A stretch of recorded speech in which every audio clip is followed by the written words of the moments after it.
So at this point, I guess we're ready for our next speaker, which, who will talk about another journal that is an index Scopus, a Scopus index in Thailand.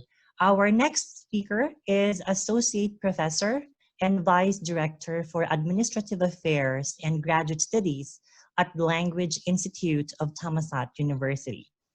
His areas of research interest include second language acquisition, corpus linguistics, and English collocations and formulaic language.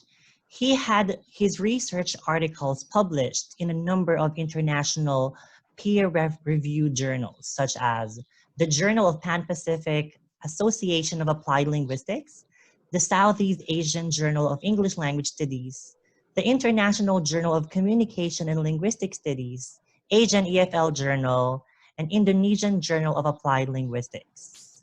Currently, he is the editor-in-chief of Language Education and Acquisition Research Network, or the Learn Journal, which is indexed in Scopus and ERIC.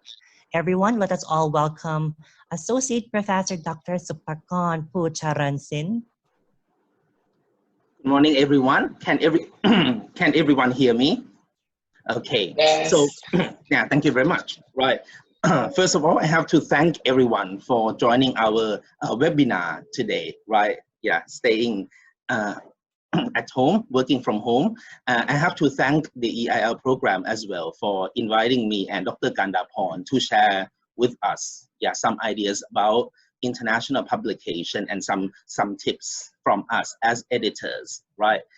So challenges in international publication, right? So I'm quite sure that all of us who are joining the session today want to get our papers published, right? Why do we have to publish, right? To the best of my knowledge, those who want to publish are either graduate student or university lecturers. And I'm quite sure that most of us here, right, joining the session right now are university lecturers or maybe Ph.D. or MA students, right? So, you know, as students, you want to meet the requirement for graduation, right? So, I mean, the university may force you to publish before letting you graduate, right? And as university lecturer, right, we have to get our articles published in good journals because we want to get promoted, or maybe we don't want our contract to be terminated, right? So according to I.C. Lee, right, she proposed something called publish or perish mantra, right? So in academia, right, contract renewal, tenure, and promotion, all of these are hinged on ability of academics to publish. So it means if you can publish, you will survive. But if you can't, you are going to perish or die, right? So this mantra has pervaded academia and increasingly taken its toll on academics like us, right? That's why, you know, we are in the game and we have to play this game. First of all, before I go into detail, let's start from the journal rank by country, right? So this is the rank has been managed by Saimago, powered by Scopus, right? So I explored the journal ranks in our fields because, you know, I think most of the audience today are from the field of language, linguistic, language teaching, applied linguistics, something like that, right? Okay. You can guess, right? What is the top 3 countries that you know, have the most number of publications in our field, right? Number 4 is Spain, number 5 is France, number 6 is Canada, number 7 is Australia, right? And so on and so forth. So, you know, you might take a look at the number, right? The number 1 should be the United States, right? And then it's followed by United Kingdom and Germany. Okay, all of these are the top 3 countries, right, that have the most number of publications in language and linguistics field. Okay, and then Japan, Belgium, Poland, blah, blah, blah, right? How about Thailand, right? In terms of publication, right? We talk about the publication that has been indexed in Scopus journal only, right? So we are in number 47, right? Number 47. So, you know, not many articles have been published in Scopus in, you know, the past 10 years. In the past, yeah, 10 years, right? Okay, 529. Okay, so for your information, right now we should be proud that in Thailand, we have up to 3 Scopus Index journal in the fields of language and linguistics, right? The first one is Phasa. If I'm not mistaken, Phasa is the oldest journal, right? Publishing articles in the field of language teaching and maybe applied linguistics, right? So Phasa was the first one that got indexed in Scopus, right, 2 years ago in December 2018, right? And then Learn Journal, the editor that I'm the journal that I am the editor-in-chief of, right? Okay, and the most recent one is Reflections from Kimongkut University of Technology. So right now, all of these 3 journals are indexed in Scopus, right? But there are many other journals in Thailand that are considered international journals or maybe national journals indexed in the Thai Journal Citation Index, right? But that's not the main scope of our session today, because you know we are looking for international journals, right? So I would like to walk you through my journal, because you know most of the examples that I'm going to share with you today is from Learn Journal. Learn Journal is an acronym, right, standing for Language Education and Acquisition Research Network, right? Our journal is actually 20 years old, right? But it has been under the name Learn for about 10 years, right? It has been, it was known by other names, Lit2 Journal, which represent our language institute. And then later on, we changed the name to be something neutral and makes more sense, right? For your information, Learn Journal is indexed in Tier 1.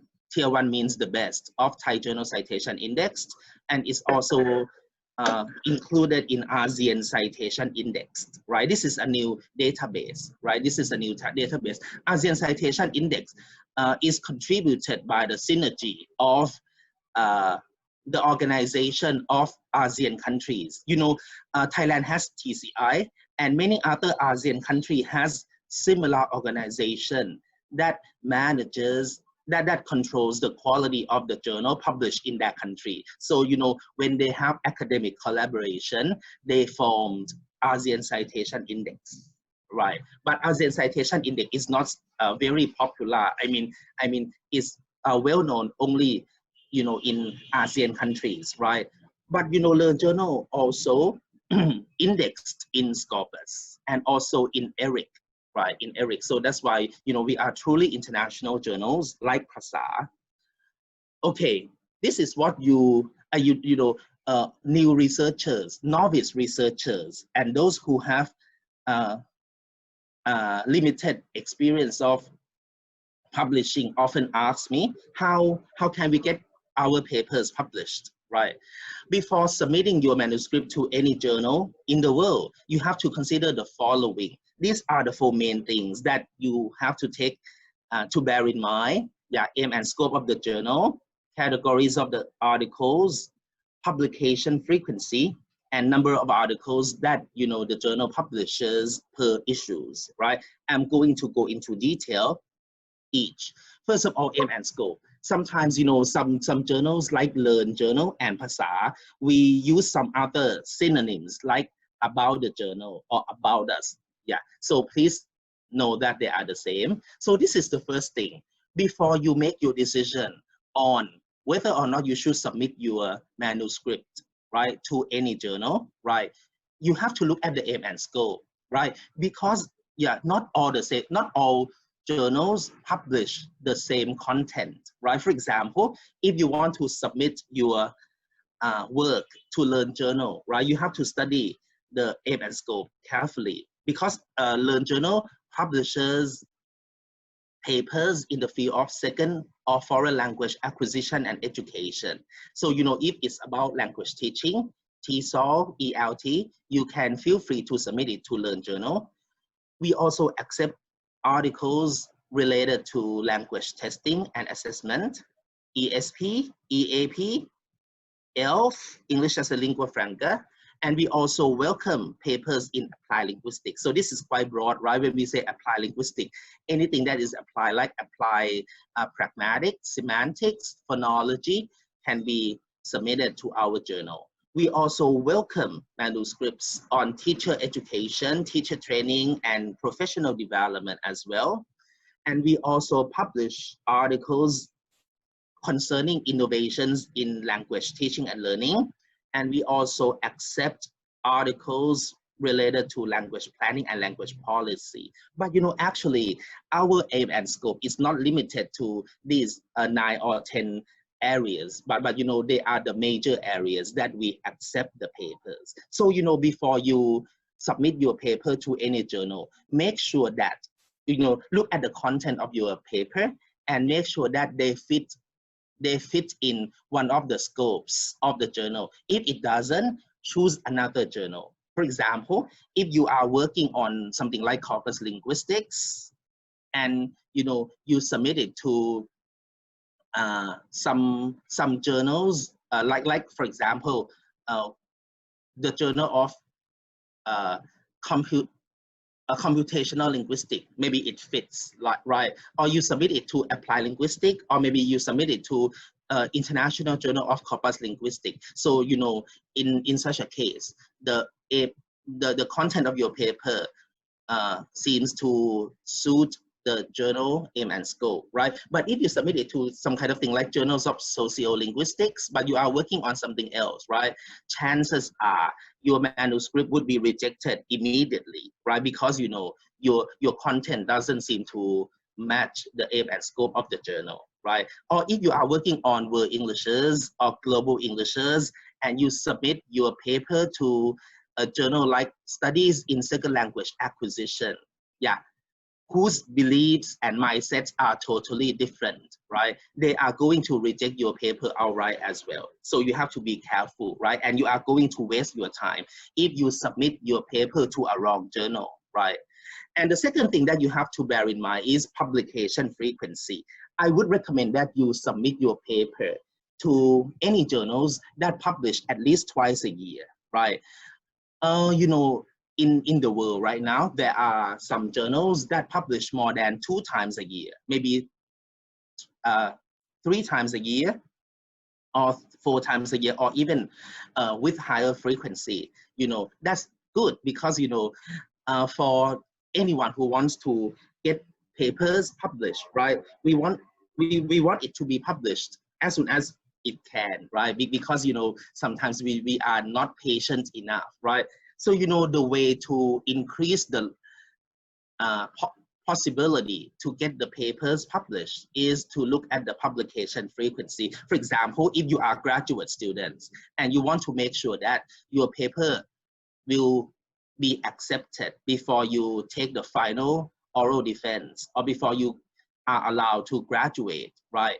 So, you know, if you choose the journal that publishes only once a year, and, you know, they publish maybe 5 or 6 articles annually, right? Chances are you have to wait for a long time, maybe 2 or 3 years until your paper gets published, in case, you know, it is accepted, right? Or maybe, you know, the review process will take longer than you imagine, right? So for Learn Journal, we publish twice a year, in January and in July, but, you know, you can feel free to submit your manuscript all year round, right? You can submit your manuscript anytime, and, you know, the peer review, if you pass the peer review, the initial check, right, is going to be sent to double-blind peer reviewers, right? And they are going to take about 1 month or maybe 2 months to give feedback and on your paper, and, you know, make a decision on whether or not they want to accept your paper or reject it,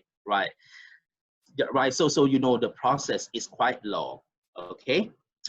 And Yeah, this is similar to what Dr. Kandaporn has shared with us, right? You have to look at the submission categories, right?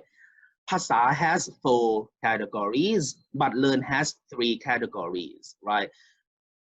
The majority of the papers published in Learn Journal is research article, right? Followed by academic article and book reviews, right? Okay, and you have to make sure that they are written in English, right? Language is another factor that you have to bear in mind, because you know some journals, some Scopus index journals, they also publish articles written in other languages. For example, some Malaysian journals, let's call 3L, Language, Linguistics and Literature, from UKM, right? They publish articles in Malay as well as in English, right? So you have to study carefully, okay? I'm going to go into detail. I'm going to talk about each submission category, right? Research article, right? This is what most journals welcome, right? Including Learn journals. Research article must be based on recent empirical studies. So as Ajahn Kandaporn has mentioned, right?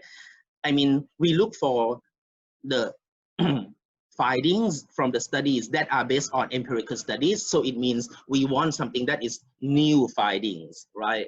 Yeah, that will contribute to the field of ELT, TESOL, applied linguistics, right? And the article should be approximately between 4,000 and 8,000 words in length, okay? If your article is shorter than this, yeah, it's very likely that it's going to be rejected. But again, if your paper is longer than 8,000 words, right, the reviewers might consider rejecting it because that's too long, right? Including references, notes, table, figures, appendices, and everything.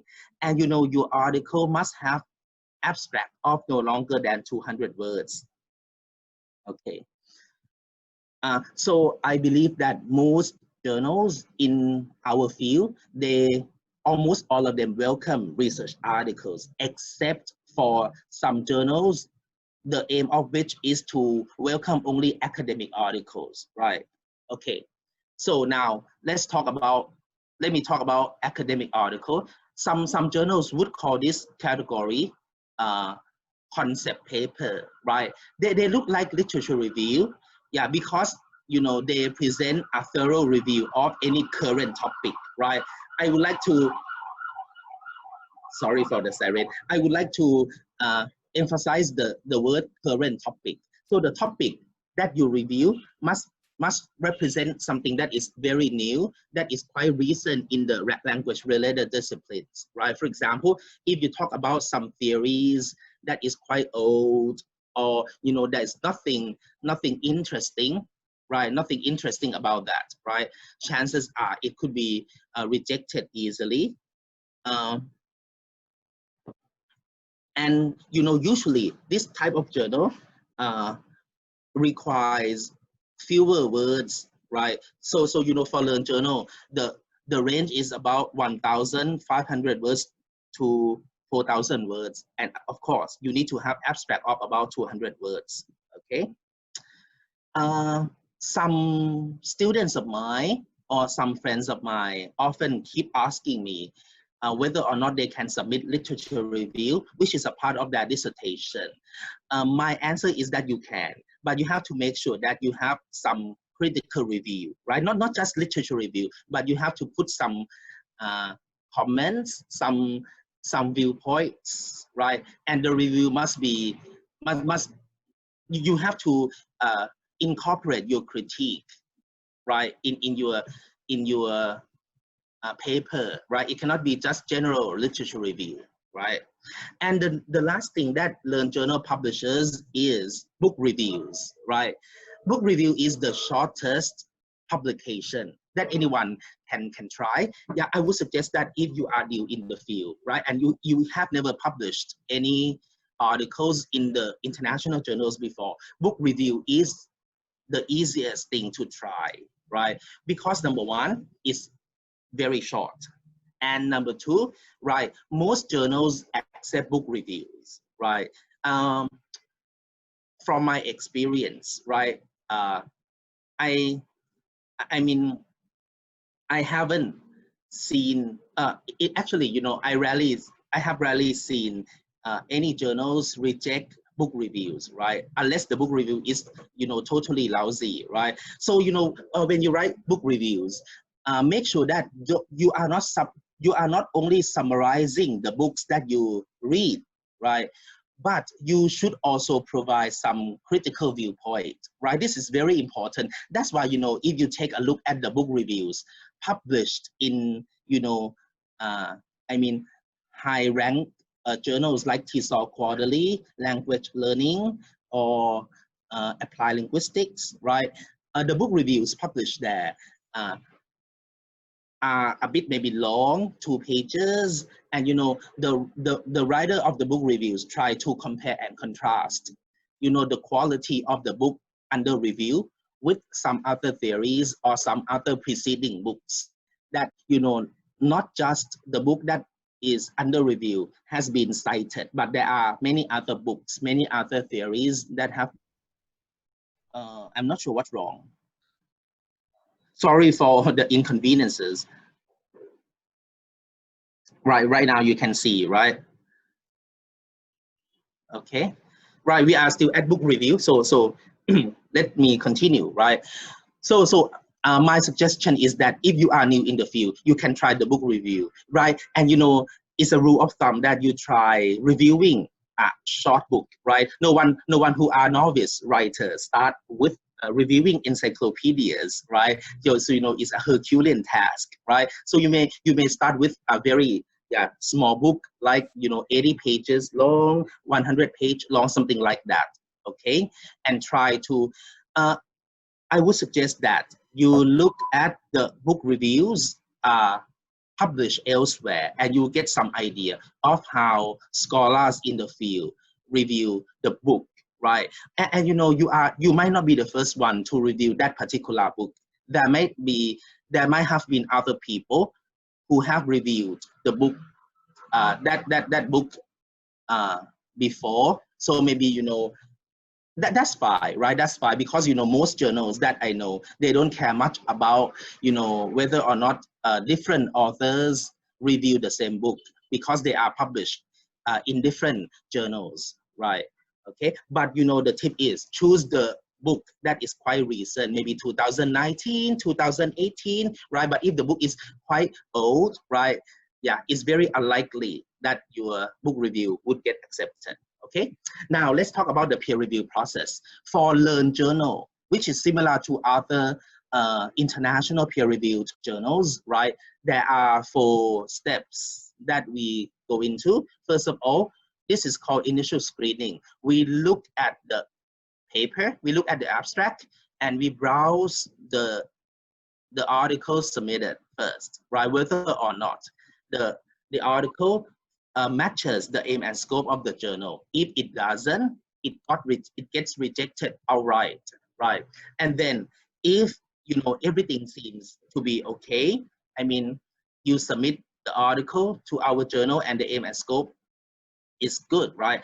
I mean, we check the plagiarism. We are going to put your paper in to Turnitin to check similarity percentage, right? So some kind of things, some kind of problems that arise that I have seen is some authors plagiarized their own dissertation. So you cannot do that, right? I mean, if, for example, you have written your Ph.D. dissertation or MA thesis, and you know, they got published or circulated online, right?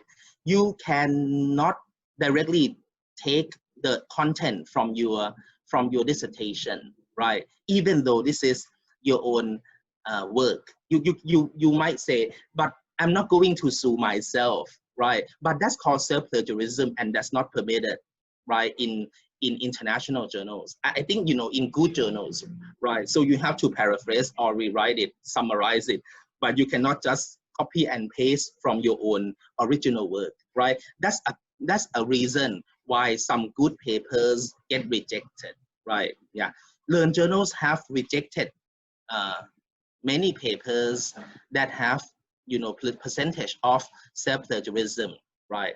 And then the step 3 is the most important, that's called peer review, right? Your paper will be blinded. I mean, will be made anonymous, and it's going to be sent to expert in the field, right? The expert don't know who the writers is, and you know, the in a similar vein, the writer never knows who the reviewers are, right? And usually, you know, the peer review process takes about 1 month, right?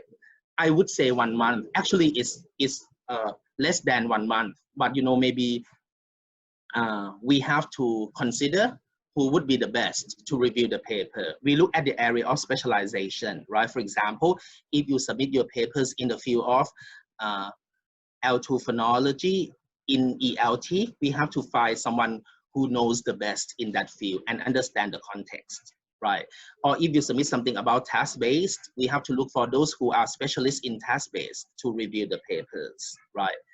And then we will look at the decisions from both peer reviewers, right? And that comes to the decision of, you know, on whether or not we are going to accept or reject the paper, right? I mean, if the, you know, the reviewers' mercy, the level of mercies are different. Some reviewers are generous and they may say, okay, we accept with minor revision. But, you know, the other reviewer might be a bit tough, right? And they say, resubmit with major revision, right? So in such a case, right, maybe we are going to look for the third reviewer, right? Because we want to make sure that we are not going to reject good paper, right? But you know, if they say, okay, accept with minor revision, both of them say accept with minor revision, it's very likely that the paper will get accepted on the condition that, you know, the revision is made according to the comments, something like that. But you know, if they totally agree that the manuscript is of a low quality and should be rejected, so we reject the paper, right? But usually, for your information, we use 2 peer reviewers, right? And we are going to employ the third one in case there is no agreement between the 2 reviewers. Okay, you can also take a look at our website, right? And you learn more, right? This is guidelines, right? Before you submit your articles to any journal, you have to familiarize yourself with the journal guidelines, right? It may take time, it may sound a bit boring, but this is going to increase the chance of getting published in that journal, right? So, you know, explore the journal guidelines, everything in the journal website, right? Good journals must have website nowadays, right? If they don't have websites, you know, they are not good quality journals. Okay, what do editors value, right? A good manuscript must be number 1. Okay, I'm wrapping up, right? Aim and scope related, right? We talked about this already, right? Number 2, plagiarism free, and we don't accept any kind of plagiarism, no matter whether or not it's self-plagiarism or not, right? And we don't permit multiple submission. So, you know, before you submit your manuscript to our journal or to any journal, you have to make sure that you have not submitted your paper to other journals, right? Yeah, this is like ethics, right? This is ethics, okay? Don't do that, right? Because we know, right? We are in the same field, and you know, if you are doing something like second language writing, and you submit it to our journal, and you submit it to Phasa journal as well, right? Maybe you know, we are going to compare and contrast, right? And we may know that you submit it to because you know, from my experience, right? One of the authors submitted an article to Learn Journal, right? And then they also submitted exactly the same article to another journal in Korea, and the editor of that journal in Korea happens to be my friend. So, you know, we talk to each other and we compare notes, right? And, you know, in such a case, we have to reject and blacklist the author. So don't, please be patient, right? Your patience will be appreciated, and your manuscript must be insightful and useful, right? As I said, right, you have to share some new findings, and it must be well written and well edited, right? So some writers may think that this is my first draft. That's okay. I am an English teacher and my English is good enough, so I don't want it to be edited by any native speakers of English. You are running a risk of getting rejected, right? Because reviewers, if they got stuck anywhere in reading your manuscript because of the language, the poor language quality, right, it's very likely that your paper can get rejected easily. So make sure that it's well written, right? Especially if we don't speak L1 English, we should ask some native L1 speaker friends to edit this for you, right? Okay. Okay, I have some tips for novice writers. I got the tips from Dr. Willy Renandia, 2014, from his journal, How to Choose the Right Journal, right? So number one, find journal that matches the type of paper you have written, right? So make sure if you are writing concept papers or academic articles, look for the journals that welcome that particular kind of submission. And number two, right, aim low. If this is your first time, if you are, a new graduate, or if you are just a graduate student, right, aim low means don't try, don't look for any journal that is very high class journal like TESOL Quarterly, because they are going to reject your paper, right? Okay, and carefully study the submission guidelines, right? Or maybe, right, you can try a national journal first. Many new authors, right, try submitting their paper to national journals, like the journals index in TCI, or maybe the national journals of any country, right? Okay, and as I said, right, you are not encouraged to submit your paper to more than one journal. That's called multiple submission, and you might be penalized. Okay, these are some topics published in Learn Journal, right? Yeah, in the last 4 years, right? So you can see that we published articles of a variety of topics, right? Yeah, like reading, writing, listening, communication study, grammar, word Englishes, testing, vocabulary, move analysis, second language acquisition, language planning, and so on and so forth, right? But you can see that the majority of the articles come under the field of English language teaching. So this is the majority, right? Okay. Some may ask me whether or not they can submit the papers related to literature. Yes, you can, but you should have some implications to language teaching as well. For example, how you use literature in teaching English, something like that, right? Some even ask me about whether or not they can submit their papers in linguistics. That's fine, as long as you and the quality of the paper is good enough, and maybe it has some application, right, or implications to ELT, right? So let me summarize my session. What do good journals look like? Number one, it has peer review process, right? Any journal, right now there are many journals that are called predatory journals, and they are blacklisted journals. They are going to keep asking you in your email, or maybe they come into your spam or trash, asking you to submit your manuscript, and they say, the peer review process is quick, fast, maybe 3 days, something like that. Almost all of those journals are fake journals. They just want your money, right? So don't waste your time looking at, considering submitting your papers there. And they must have clear author guidelines and websites, okay?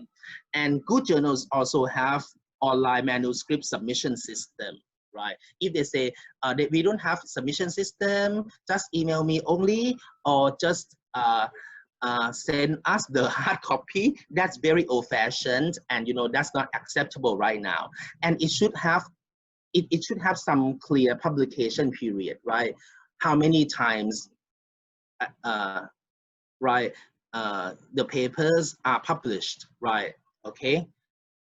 Is it published annually or twice a year, 3 times a year, right? It should have editorial board. And when you browse the editorial board members, right, if they are good journals, you should come across some names that are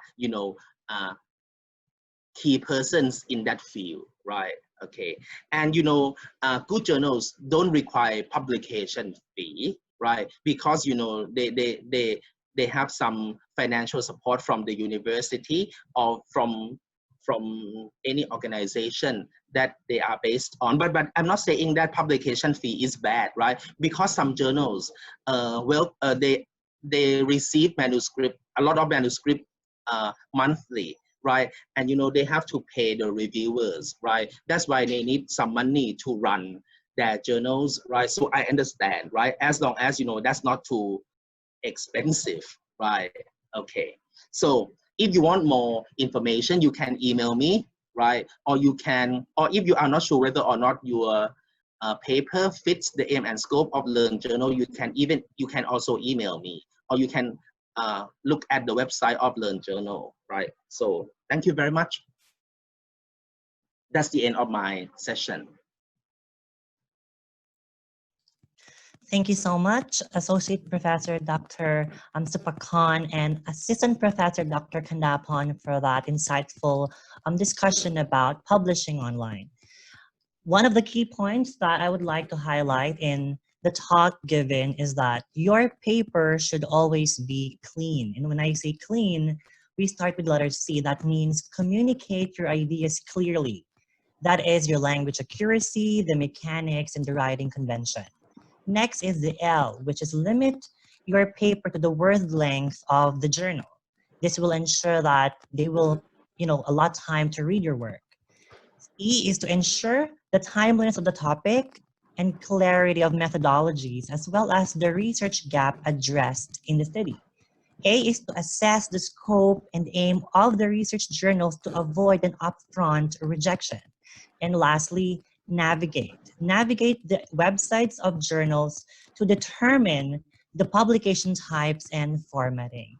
And thank you once again for to our distinguished speakers for this session. Now we are moving to the question and answer portion, and I will have the other organizing team to help me with the questions. Shall we start now? Bam and Jack?